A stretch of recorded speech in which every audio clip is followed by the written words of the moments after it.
안녕하세요. 혹시 이 글을 보시는 분들 중에 이간질이라는 걸 당해보신 분이 있으실까요? 저는 생각보다 운이 좋았는지 그런 일을 당해본 적은 없었어요. 결혼을 하기 전까지는 말이죠. 이간질이 정말 나쁜 이유는 사람 사이를 갈라놓는 것도 모자라 다시 붙을 수 있는 기회조차 주지 않기 때문이에요. 이간질 당한 사람의 마음속에는 상대방에 대한 불신이 깔려버리거든요. 그리고 영문도 모른 채 누군가의 불신을 온몸으로 맞닥뜨리게 되면 억울하고 서러운 것도 모자라 나중에는 그저 화만 나더라고요. 저희 부부가 딱 그랬어요. 저와 남편은 시부와의 사이를 이간질 당했으니까요. 그것도 남편의 두 형들에 의해서 말이죠. 엄청나게 치사하고 더러운 그 사람들의 행실을 오늘 낱낱이 파헤쳐보고 싶어 사연을 작성하게 됐어요. 저와 남편은 평범한 회사원으로 만나 사랑을 키웠어요. 그런 저희가 결혼을 하기로 결정하고 시댁에 방문했을 때 저는 이 결혼이 어쩌면 안 될 수도 있다는 생각부터 했어요. 시부가 상당히 알부자였거든요. 건물을 4채 정도 가지고 있는 그 지역에서는 알아주는 큰손이었으니까요. 남편과 사귀었을 때는 그런 걸 모르고 사귄 터라 인사를 드리러 갈 때가 돼서야 걱정이 되더군요. 결혼은 비슷한 사람끼리 해야 한다는데 저희 집은 이 정도는 아니었으니까요. 그렇다고 저희가 찢어지게 가난하거나 그랬던 건 아니에요. 다만 너무나 평범한 집안이었거든요. 그리고 시댁 식구들과의 첫 만남에서부터 그 삐걱거림은 왠지 모르게 불길했어요. 가만히 들어보니까 아가씨는 정말 아무것도 없네. 백지처럼 그냥 새하얀 순백이야. 그런 사람이 어떻게 우리 도련님 같은 사람하고 만났을까? 집은 어디냐, 학교는 어디를 나왔냐, 부모님은 뭐 하시냐, 연봉은 얼마냐. 그런 면접 같은 질문에 대답하고 나서 제일 먼저 들은 말이 그거였어요. 처음에는 무슨 뜻인지 몰라서 가만히 있었죠. 남편의 큰 형수가 하는 말이었거든요. 그러게나 말이에요. 그렇다고 얼굴이 특별하게 예쁜 것도 아니고 평범하기만 한 사람인데 도련님, 혹시 이 아가씨가 먼저 꼬셨어요? 작은 형수님, 그런 거 아니에요. 제가 먼저 말 걸었고 좋아한다고 말했어요. 사람이 워낙 선하고 착해요. 싸울 일도 별로 없고 어른들한테 잘하고 좋은 점은 셀 수도 없이 많은걸요. 남편의 큰 형수와 작은 형수가 저를 저평가하며 건넨 질문에 남편은 100점짜리 답변으로 꺼내더군요.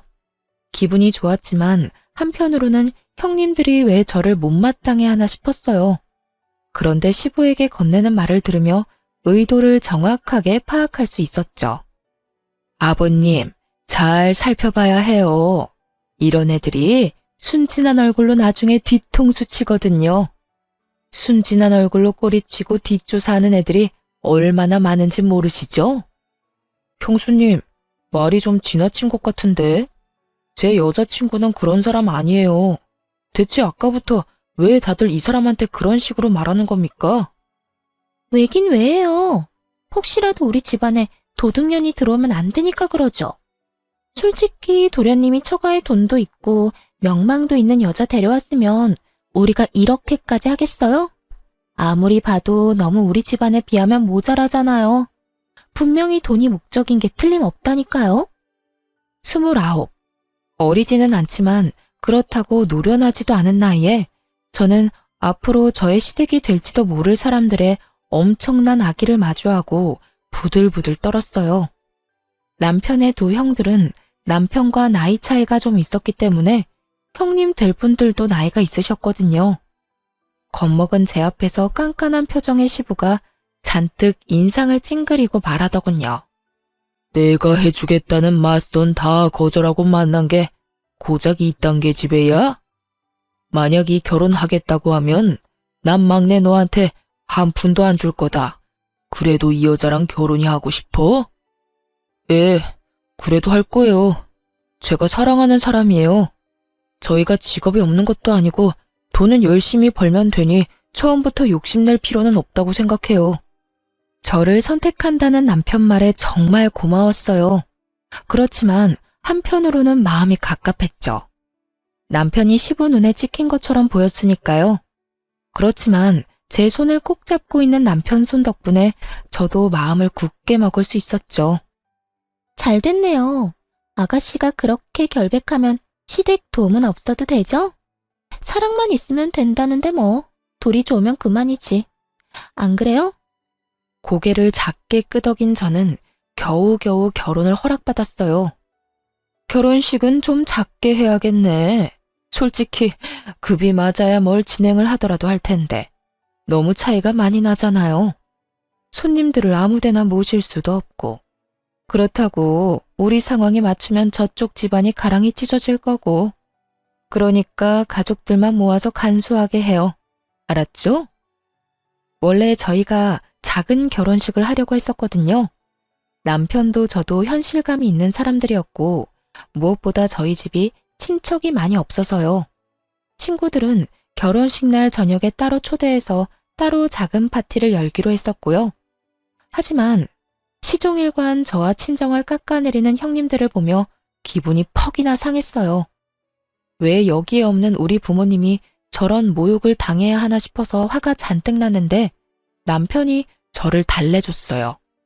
남편 하나만 보고 결혼해야겠다는 생각이 들었죠. 이 사람이라면 저를 지켜줄 수 있을 거라는 믿음도 있었고요. 그렇게 저희는 작은 결혼식을 하게 됐어요. 신혼집은 제가 살던 자취방이었어요. 미니 투룸인데 작아도 신혼의 부부에게는 그리 작게 느껴지지 않는 집이었죠. 남편과 제가 모아놓은 돈이 있기는 하지만 그 돈과 대출을 더해도 전셋집을 얻기에는 애매했거든요. 그래서 결혼하고서도 당분간은 돈을 모으려고 했죠.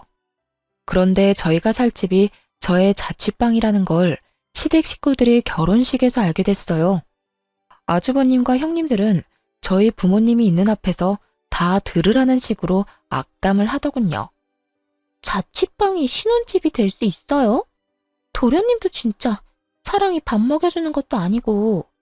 이런 걸 보면 정말 부모가 반대하는 결혼은 하는 게 아니라는 말이 딱 와닿아요. 봐요.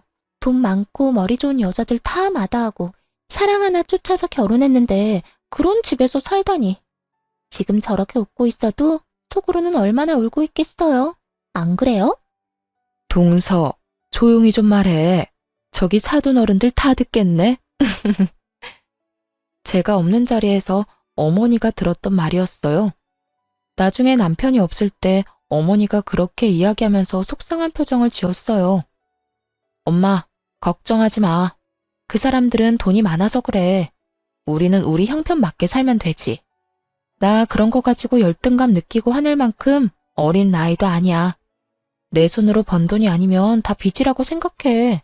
차라리 빚 없이 시작하는 게 훨씬 낫지 뭐. 그렇게 이야기를 했고 저는 정말로 그렇게 생각했어요. 형님들의 말은 기분이 나빴지만요. 그러나 친정어머니는 신경이 많이 쓰였던 모양이에요. 없는 형편에도 돈을 마련해서 저희한테 주더라고요. 집 구할 때 보태서 쓰라고요. 괜찮다고 돌려줬는데도 안 쓰면 엄마가 속상하다는 말에 결국 그걸로 전셋집을 구했어요. 대출도 많이 꼈지만 자취방보다는 좋은 집이긴 했죠. 친정의 도움으로 집을 구할 수 있어서 남편이 어머니에게 엄청 고마워했어요. 장모님, 너무 감사합니다. 저희가 돈 많이 벌면 꼭 갚아드릴게요. 그리고 중간에 필요한 일 있으면 저희 부르세요. 제가 가서 다 도와드릴게요. 그렇게 말하는 남편의 미소가 너무나 부드러워서 저렇게 팍팍하고 기름이 낀 집안에서 어떻게 이런 사람이 나왔나 싶은 생각이 들 정도였죠. 사실 시댁의 환영을 받으며 한 결혼이 아니었기에 텃세나 괴롭힘이 있을지도 모른다고 생각했어요. 나름의 각오도 하고 있었는데 이 시댁은 아예 저희 부부를 부르지 않더군요. 무려 결혼 3년 차에 첫째 딸이 생길 때까지도요. 명절, 생일 그 모든 날에도 저희는 시댁 출입을 허락받지 못했어요. 제 기분은 더럽게 나빴고 남편 기분은 더 많이 안 좋았죠. 그렇지만 시댁에서도 저희를 좋아해주는 사람도 있었어요. 바로 시모였죠. 시어머니는 참으로 조용하고 정신적으로 의지가 되는 좋은 사람이었어요. 시부의 재산을 함부로 어떻게 할 수 있는 사람은 아니었지만 저희 부부와 손녀딸에게 도움을 줄 정도의 능력은 가지고 있는 분이었어요. 우리 집에는 자식들도 다 아들, 손주들도 다 아들이었는데 네가 딸을 낳아주니까 기분이 너무 좋다. 그리고 막내를 쏙 빼닮아서 더 마음이 가. 우리 바깥 양반도 손녀를 그렇게 원했는데. 애를 낳은 뒤로도 시모는 자주 저희를 찾아와 용돈이나 아이 용품을 선물해주고 가셨죠. 시모에게 고마운 마음을 가지던 저에게 복권 당첨 같은 일이 일어난 건 아이가 1살이 갓 넘었을 무렵이었어요. 제가 대학 시절 경매를 공부했던 적이 있었거든요. 그런데 그때 공부하면서 가벼운 마음으로 샀던 물건이 도로와 아파트가 들어서는 비싼 땅으로 변한 거죠.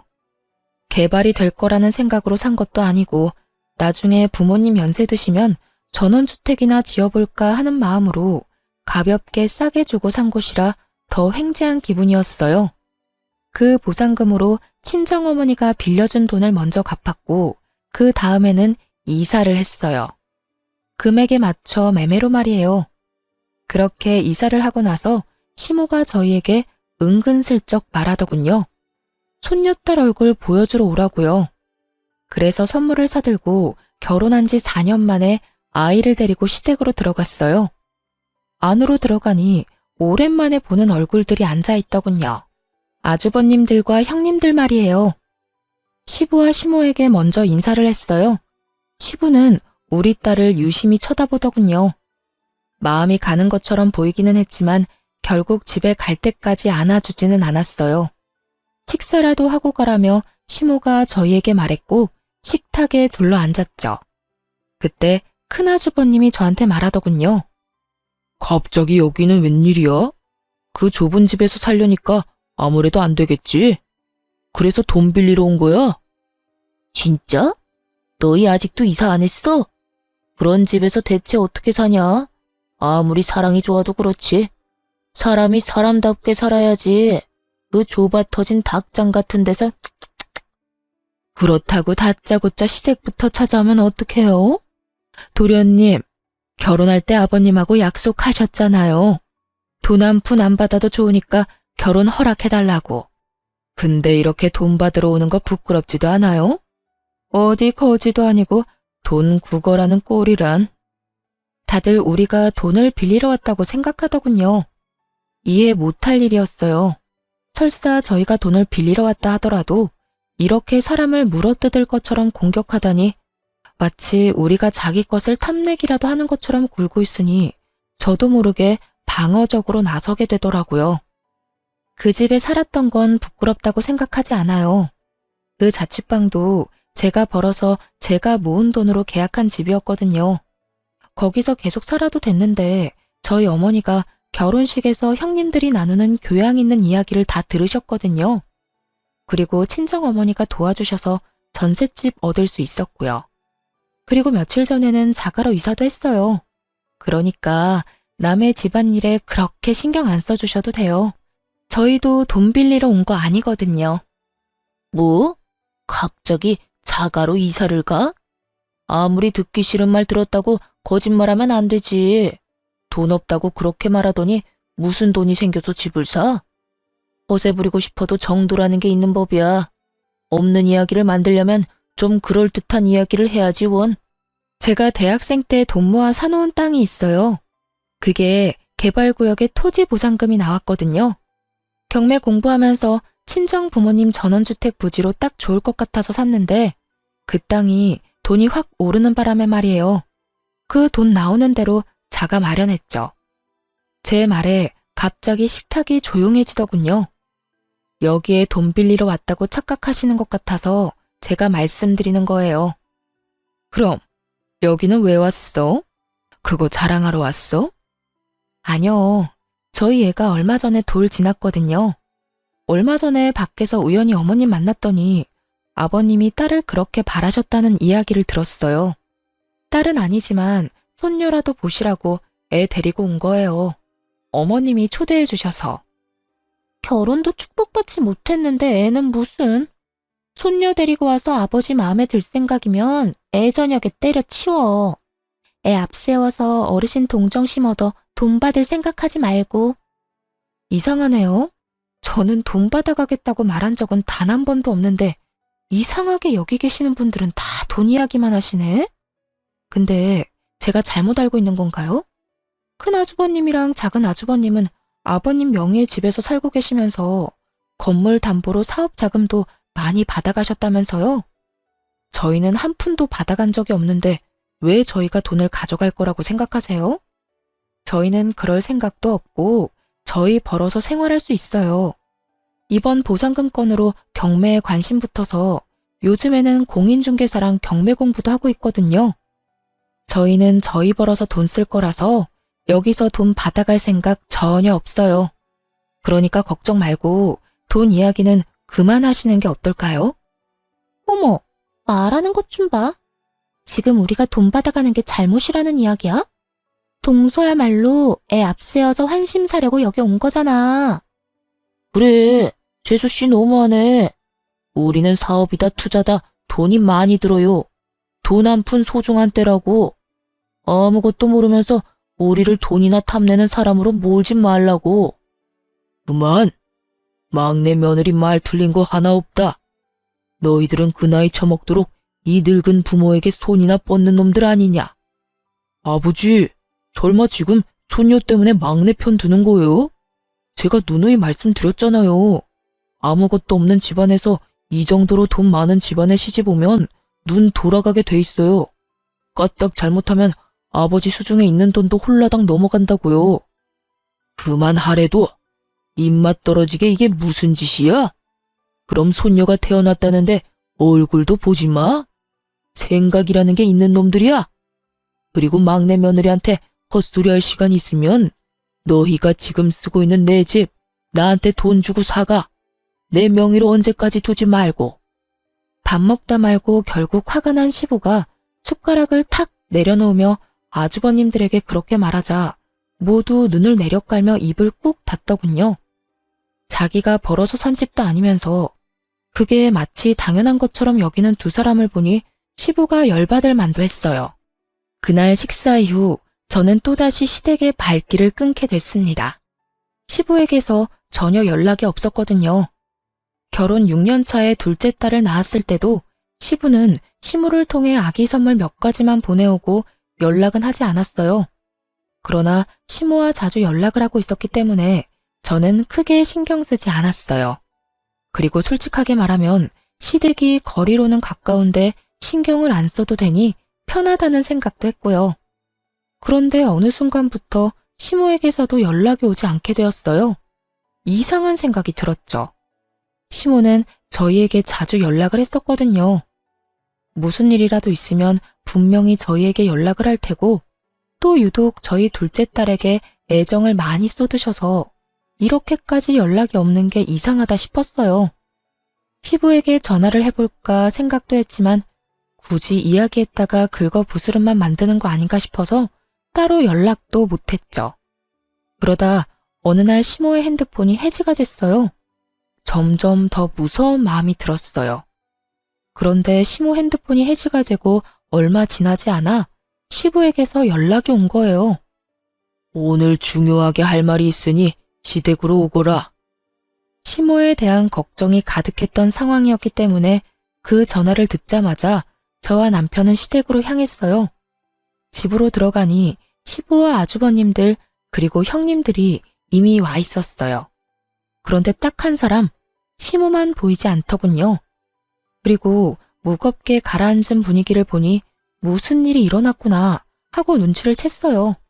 아주버님과 형님들의 눈초리를 받으며 한쪽 소파 구석에 앉으니 시부가 입을 열었어요.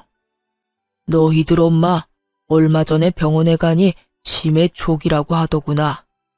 요양원에 들어갈 정도로 안 좋은 건 아닌데 요즘에는 정신이 없는 시간이 더 많아졌어. 내 생각에는 요양원에 보내면 상태가 나빠질 것 같으니 세 아들 중에 누구 한 명 책임지고 이 집에 들어와서 어머니 모시도록 해라. 건장한 아들이 셋이나 있는데 병원에 보내는 것도 웃긴 일이지. 그리고 며느리들도 막내 빼고는 다 집 지키는 주부들 아니냐? 어머니가 치매에 걸렸다고요? 대체 언제부터요? 왜 저희한테 말씀 안 해주셨어요? 시모와 관계가 유독 돈독했던 남편이 시부를 향해 언성을 높였어요. 분명 인지장애 초기 단계가 있었을 텐데 그때는 왜 이야기를 안 해준 건지. 중요한 이야기를 지금 이 자리에서 전해 들었으니 많이 놀란 남편은 답답한 듯 시부에게 화를 냈어요. 다른 아주버님들과 형님들이 가만히 있는 걸 보니 그분들은 먼저 알고 있었던 듯 했어요. 우리가 불려온 이유 또한 짐작이 갔어요. 우리 부부만 빼고 나머지 가족들끼리 열심히 짝짝꿍 서로 주고받고 잘 지냈지만 치매 걸린 노모를 모시는 건 하고 싶지 않은 거죠. 그러니 가족이라고 여기지도 않았던 저희들을 불러 가족회의라는 거창한 이름 아래 저희에게 시모수발을 맡길 생각이었던 것 같아요. 역시 제 예상대로 두 아주버님과 형님들은 머뭇거리며 시부 눈도 쳐다보지 못한 채 아무 말도 꺼내지 않더군요. 마치 학교에서 선생님 눈에 띄어 칠판에 나가 문제를 풀고 싶지 않은 아이들처럼요. 참 나쁜 사람들이었어요. 돈 받으러 갈 때는 어머님 살가운 소리 하다가 병에 걸리니 입 싹 닫고 모른 척하는 걸 보니 시모의 현재 상황이 답답하기도 했고요. 그래서 제가 손을 들고 말했어요. 저희가 모실게요. 다들 눈 피하는 게 하고 싶지 않아 보여서요.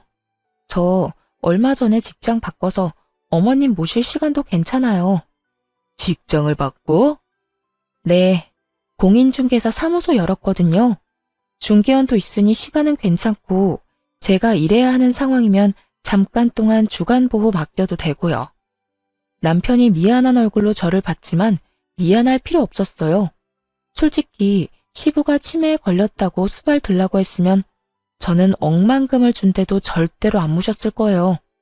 그렇지만 시모는 달라요. 그 짜증나는 시댁 가족들 중 유일하게 우리와 교류하며 지낸 분이고 알게 모르게 도움도 많이 주셨는데 모른 척할 수는 없었어요. 대신 여기 들어오는 건 못해요. 어머님을 저희 집으로 모셨으면 좋겠어요. 시부가 저를 한번 보고는 다른 형제들을 봤어요. 안 된다. 여기 들어와서 수발 들어야 해. 안 그래도 치매 걸려서 불안한 사람이야. 환경 바뀌면 더 불안해서 나빠지면 어떡하냐. 혹시 일하는 것 때문에 그러는 거면 차라리 내가 돈을 주마. 그 이야기가 끝나자마자 갑자기 큰아주버님이 끼어들었어요. 아버지, 뭐하러 쓸데없이 돈을 씁니까? 저희 와이프 요새 할 일 없으니 어머니 모시는 일은 잘할 수 있을 거예요. 얘네들 뭘 믿고 어머니를 맡겨요? 여태 집에 오지도 않던 녀석들인데. 딱 봐도 돈 노리고 어머니 봐주겠다는 건데 차라리 저희가 여기 들어와서 모시겠습니다. 큰아주버님의 말에 작은아주버님도 질세라 끼어들었죠. 형님보단 우리가 더 낫죠. 어르신 모시는 건 체력 싸움인 거 모릅니까? 저희 와이프는 요새 골프로 체력 단련 많이 했거든요.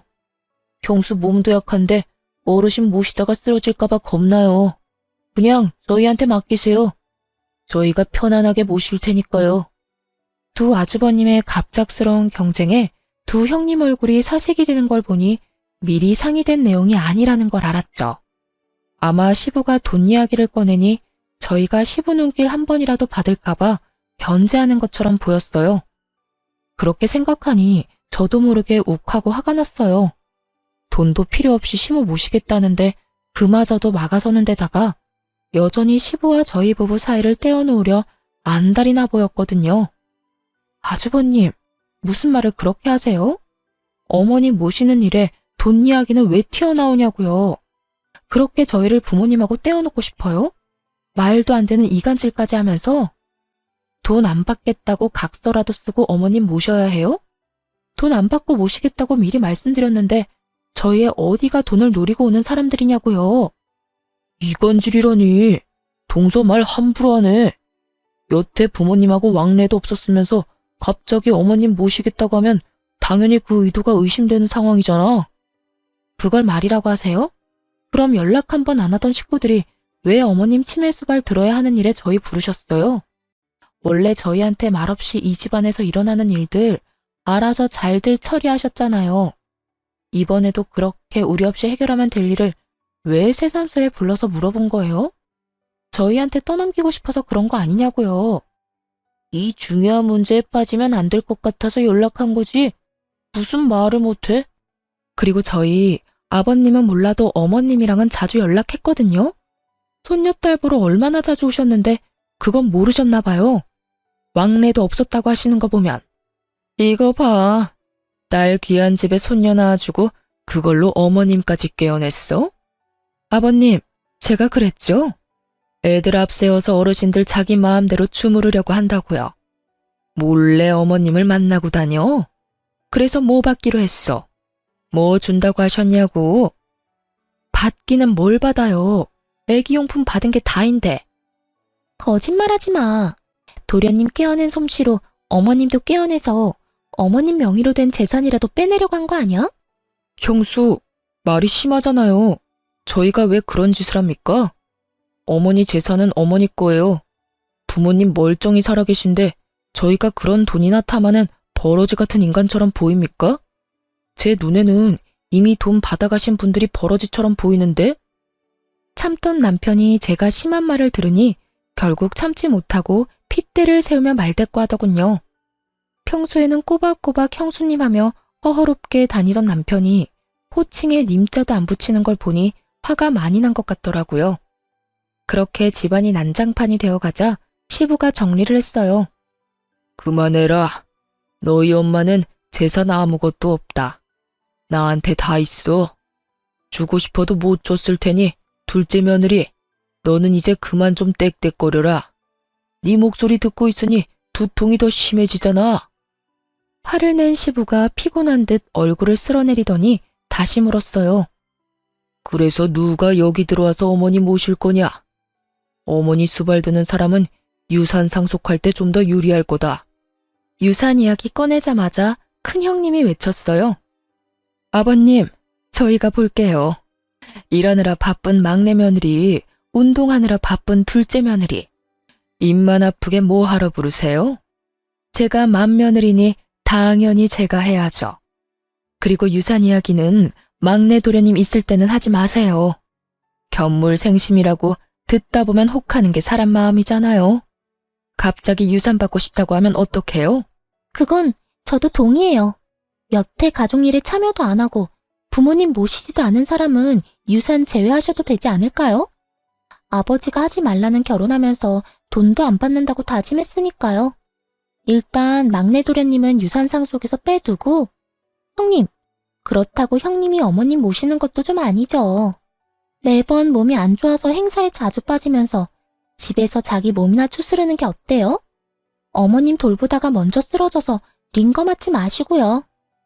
막내 동생이 돈 한 푼이라도 가져갈까봐 아주 넷이서 협동하는 모습을 보니 남편도 참기 힘들었나 보더라고요. 엄마 아픈데 다들 무슨 말 하는 거예요? 이게 대체 다 뭐냐고요? 지금 이 자리가 엄마 아픈 거 어떻게 할 건지 상의하는 자리가 맞기는 해요?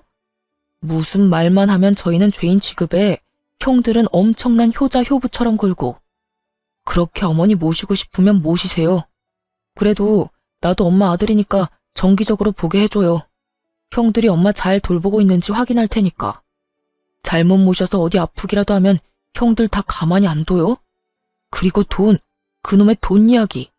저희한테 제발 하지 마요. 돈 달라고 안 할 테니까. 저희 부부, 우리들 손으로 충분히 돈 벌 수 있는 사람입니다. 그런 거 필요 없으니까 두 번 다시 저희한테 말하지 마요. 남편이 열받아서 화를 내고 나왔어요. 나오고 나서 남편이 한숨을 푹푹 쉬더군요.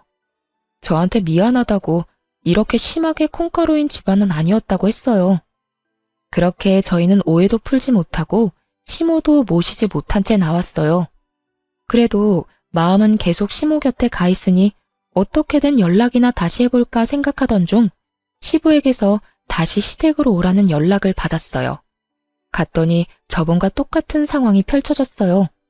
상석에 앉은 시부와 소파에 앉은 두 아주버님과 두 형님들이 보였어요.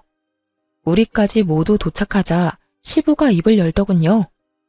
너희도 알다시피 요즘 부동산 경기가 안 좋아. 그리고 첫째, 네가 내 건물을 담보로 빌려간 돈을 못 갚아서 지금 터지기 일보 직전이지. 너희들 엄마한테 드는 돈 하며 내 사정 안 좋다는 이야기에 여기저기서 빌려갔던 돈 돌려달라는 이야기에 돈 돌려주고 나니 내 수중에는 더 이상 남은 게 없다. 시부가 그렇게 말하며 서류를 탁자 위로 툭 던졌어요. 저와 남편은 그냥 멀뚱멀뚱했고 형님과 아주버님들은 눈에 불을 켜고 서류를 뜯어먹을 것처럼 살펴보더군요. 시부 명의로 건물이 여러 개 있었다는데 어찌된 영문인지 그 건물이 다 다른 사람 소유가 됐더라고요. 나는 이제 늙었고 너희들 어머니는 치매에 걸렸지. 나도 이제 자식 손주들 재롱이나 보며 쉬고 싶구나. 너희들 중에 누구 나와 함께 살 사람 있냐? 시부의 말에 저희는 일단 가만히 있었어요. 이번에도 아주버님과 형님들이 시부를 들들 볶을까봐 아무 말 안 하고 있었죠. 정막 속에 큰 아주버님이 먼저 말을 열었어요. 아버지, 저희는 어머니도 모시고 있고 이 상황에서 아버지까지 모시는 거 힘들어요. 그리고 처가 쪽에도 문제가 있어서 저희 자주 나가봐야 합니다. 아버지 모시는 건 힘들 것 같고 어머니도 이번 달까지만 모실 수 있을 것 같은데요. 장황하게 늘어놓긴 했지만 안 된다는 말이었죠. 그러자 작은 아주버님도 이에 질세라 말을 하더군요. 아버지, 저희들은 형님만큼 뭘 받은 적이 없잖아요. 솔직히 이런 일은 당연히 돈 많이 받아간 사람이 해야 한다고 생각합니다. 아니면 부모님 모시는데 필요한 금전도 필요하고요.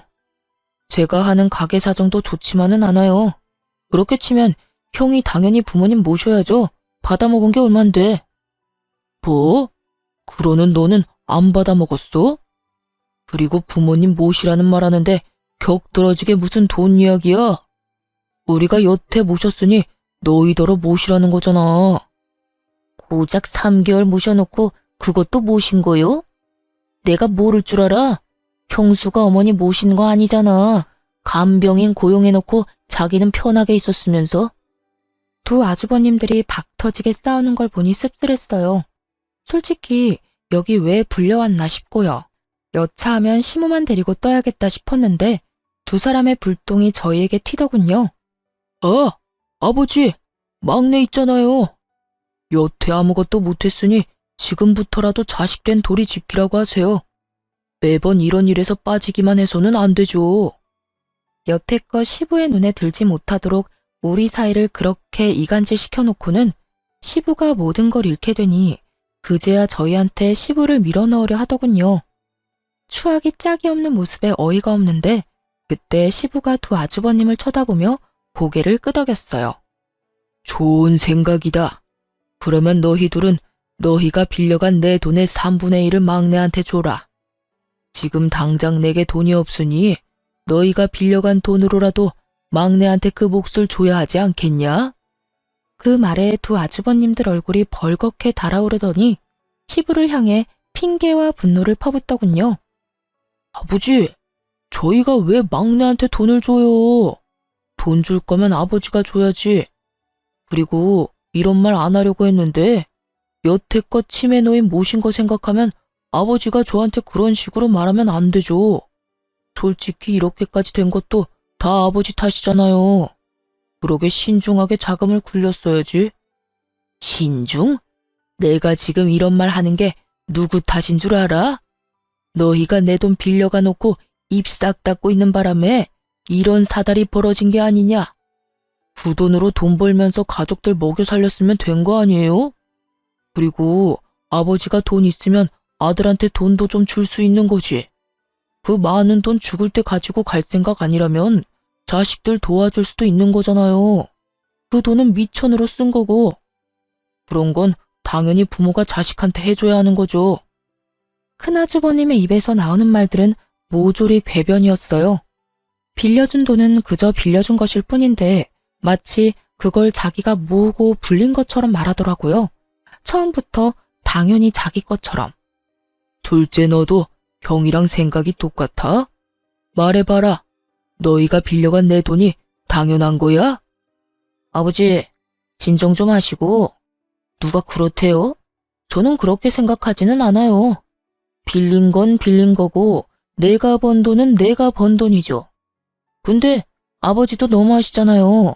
그 많은 돈을 다 잃고 갑자기 자식들한테 기대겠다고 하면 솔직한 말로 누가 좋아해요? 집에 있으면서 또 무슨 사고 칠지도 모르고. 그러니까 모실 수 없다는 거지. 저희도 딸린 식구가 있는데 위험하게 좀 그렇잖아요? 와이프랑 자식들 보기도 그렇고, 그쵸? 제주도 좋아요. 개소리를 점잖게 내뱉는 걸 보니 제가 다 열이 받더라고요. 돈이 없어졌다고 시부를 못 봐준다는 말이잖아요. 결국 시부가 열이 받았죠. 막말을 정성스럽게도 포장하는구나. 따지고 보면 내가 망한 건 다 너희들 때문이지. 너희가 사업자금 투자 명목으로 빌려간 내 돈, 내 건물 담보로 빌려간 돈도 못 갚아서 내가 대신 갚아주고 있는 판에 이 아버지도 못 모시겠다. 네 놈들이 인간의 탈을 쓰고 어찌 그래? 좀 그만하세요. 저희는 이런 식이면 아버지랑 못 살아요. 앞으로 저희한테 연락하지 마세요. 멀쩡한 집안 다 망하게 해놓고 다 아버지 잘못이에요. 아버지, 저도 그렇게 생각해요. 그 많은 돈 차라리 저희한테 증여해줬으면 이런 일은 없었잖아요. 저희도 어른 모실 만한 형편은 아니니까 앞으로 이런 일로 연락하지 마세요. 두 아주버님들과 형님들이 떠나고 시부가 한숨을 내리시고는 저희한테 묻더군요. 그래서 이제 너희도 떠날 거냐? 그 말에 남편이 저를 쳐다보더군요. 저와 결혼하기 전까지는 그래도 시부와 완전히 사이가 나빴던 건 아니었고 어린 시절에는 좋았던 기억도 많으니 남편은 고민하는 눈치였어요. 시부모를 모시는 일은 저한테 허락받지 않으면 안 되는 일이라는 걸 잘 알고 있을 테니까요. 저는 큰 한숨을 쉬고 시부에게 말했죠. 사실 아버님이 저희를 밀어내셔서 여기 오기 전에는 어머님만 모시려고 생각했어요. 그런데 저희 친정아버지가 자식들한테 항상 강조하는 게 있으셨거든요. 곤란한 사람을 보고 못 본 채 하지 말라는 거요. 그러니까 아버님도 저희가 모실게요. 이 집도 넘어가는 거면 이참에 두 분 다 저희 집으로 오세요. 사돈께서 사람이 참 좋으신가 보군. 너희를 괴롭혔는데도 나를 모시고 갈 수 있겠냐? 나는 지금 아무것도 없어. 빈털털이야. 아버님, 예전부터 누누이 말씀드렸잖아요. 저희 알아서 돈 벌어요. 남한테 빌린 건 언젠가 갚아야 할 빚이고요. 그리고 아버지가 바른 말 하려고 그러신 건 아니에요. 주변에 곤란한 사람이 있으면 본인이 그 영향으로 힘들어지고 보고 있기 불편하기 때문이래요. 주변 사람들이 행복하면 본인은 더 행복해진다고요. 제 말에 시부가 고개를 푹 숙였어요. 미안한 감정이라도 갖고 계셨나 싶었죠. 여태껏 두 아주버님들의 화려한 견제 때문에 저희가 돈 때문에 들러붙으려는 인간들처럼 보였을 텐데 그런 사람이 아니라는 걸 이제 아셨으니까요. 그런데 시부가 저한테 그러더군요. 사실 얼마 전에 내가 집에 일찍 돌아온 일이 있었다. 그런데 시어머니 모시겠다던 첫째 며느리가 보이지를 않는 게야. 찾아보니 백화점을 갔다고 하더구나. 너희 시어머니가 방에서 나오지도 못하게 문을 걸어 잠그고 말이지. 그 안에서 나가고 싶어서 문을 두드리는데도 고용한 간병인은 듣지 못한 척 핸드폰만 열심히 했어. 그걸 보고 무슨 생각이 들었는지 아느냐? 나도 늙고 병들어 내 손으로 아무것도 못하면 내 자식들이 나를 저렇게 만들겠구나 싶었다. 그래서 머릿속이 하얘졌어. 그러니 시험을 해본 거야. 누가 진짜 부모를 지극정성으로 생각할까 하고. 그놈들은 탈락이야. 지들이 가져간 돈이 얼만데 받아간 돈만 해도 부모를 평생 모시고 받들어 살아도 모자란데 어떻게 돈 한 푼 안 가져간 너희만 남는 건지. 서류는 다 거짓말이었고 시부는 여전히 알부자가 맞았어요. 그걸 몰랐던 두 형은 시부가 재산을 모두 날린 거라고 생각하자마자 빛과 같은 속도로 시부를 버린 거고요. 어안이 벙벙한 저희들을 두고 시부가 태연이 변호사에게 연락을 하더군요. 시부가 유언장을 작성했어요. 시부가 죽고 나면 남은 재산은 모두 기부한다고요. 자식들 그 누구에게도 남은 재산은 안 준다고 말이죠. 며느라가 사돈 어른과 식사 시간을 좀 잡아보거라. 그렇게 저희 아버지는 결혼식 이후로 처음 시부를 만났어요. 시부는 친정아버지가 나오자 두 손을 꼭 붙잡고 그러더군요. 딸을, 이렇게 귀한 딸을 시집 보내주셨는데 여태 모르고 바보 같은 짓만 했습니다. 제가 우리 며느리 덕분에 늙음하게야 중요한 걸 깨달았어요. 감사합니다. 아이고, 무슨 말씀을. 두 손녀가 참으로 귀엽고 사랑스럽습니다. 사돈이 아이들 어린 시절을 그냥 보낸 것 같아 그게 아쉽네요. 나중에 제가 찍은 사진이라도 많이 보내드리겠습니다. 시부가 허허하며 웃더니 저와 남편을 보고 입을 열었어요. 말년에 내가 정신 차리도록 해준 고마운 며느리한테는 선물을 줘야지. 시부가 제게 준 것은 시부 소유의 건물이었어요. 남편에게는 현금을 증여해줬고요. 이런 걸 바란 게 아닌데. 거절하려고 하자 시부가 그러더군요. 눈먼 장님 눈뜨게 해줬으면 그것도 싼 거야. 그리고 집을 너희 집 근처로 옮길까 한다. 손녀들 재롱 보며 쉬고 싶다는 건 거짓말이 아니니까. 그렇게 시부모 두 분 다 저희 집 근처 주택으로 이사 오게 됐어요. 시부는 가지고 있던 나머지 건물을 처분하고 마지막으로 두 아들에게 참교육을 해주셨어요. 바로 두 아주버님들이 결혼할 때 시부가 사준 집, 시부 명의의 집 두 채를 소유자의 권한으로 팔아버리기로 결정한 거였어요. 시부는 가타부타 말도 없이 통보를 하니 두 아주버님들이 쏜살같이 달려와 시부에게 그러더군요. 아버지, 서운하셨으면 말씀을 하셨어야죠. 이런 식으로 하면 아무한테도 도움 안 돼요. 이런 곳에 있지 마시고 저희랑 같이 가요. 저희가 모실게요. 형은 인연 끊겠다면서 뭐하러 왔어? 제가 모실게요, 아버지. 둘 다 사색이 돼서 벌벌 기는 꼴이란. 인연 끊겠다더니 너희 여기 왜 왔냐? 돈 없는 아버지 필요 없는 거 아니었어? 유언장 작성 이미 변호사 대동하고 다 끝냈다. 재산 증여도 얼추 됐어. 나 죽으면 너희는 돈 한 푼 못 가져가. 그리고 지금 살고 있는 집도 너희 능력으로 마련한 게 아니니 내가 도로 가져가야겠다. 늙은이 노후 자금이 필요해. 다행이지. 그것마저 너희 명의로 해줬으면 말년에 내가 얼마나 크게 곤란했을지 상상도 안 가니까 썩을 놈아. 아버지, 저 이대로 못 갑니다. 아버지, 한 번만 살려주세요. 이런 식이면 저도 한 발짝도 못 나가요. 아니, 노망 나셨어요? 막내한테 건물을 왜 줘요? 죽으나 사나 끼고 있던 건물을 그간 아버지 모신 저희에 대한 배신이잖아요. 맞아요. 저도 못 나가요.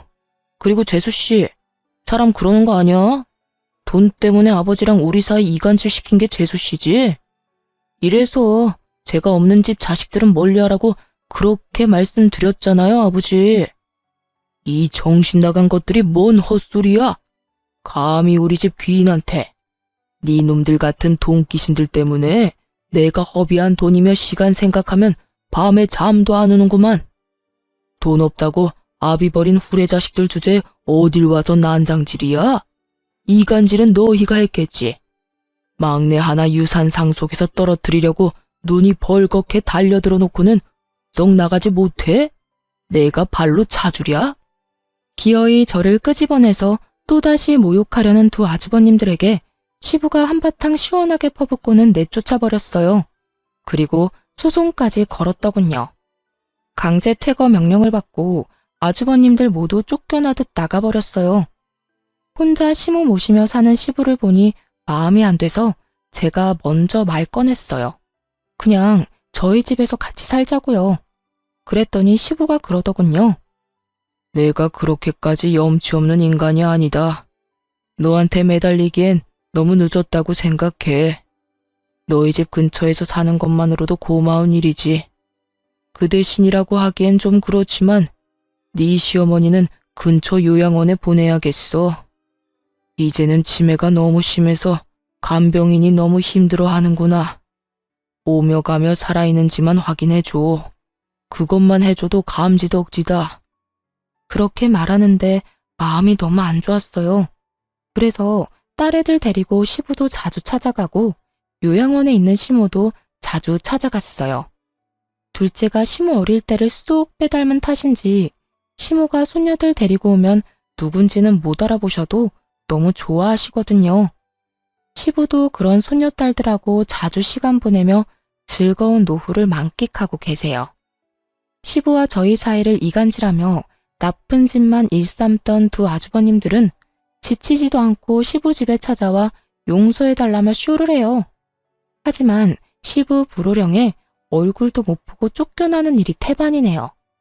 그런 아주버님들, 형님들과 가끔 문 앞에서 마주친 적도 있는데 시부 한 대 받으며 집으로 들어가는 제 모습 보고는 얼굴이 한껏 구겨진 꼴을 보니 속이 엄청 쓰려 보였죠. 대신 제 속은 시원했지만요. 또 오셨네요. 아버님 심기가 많이 불편한가 봐요. 그러게 왜 그러셨어요? 욕심내지 말고 최소한의 인간의 도리만 지켰어도 형님들 손안에 있던 것은 지키고도 남았을 텐데요. 사람 욕심 참 끝도 없어요? 그렇죠.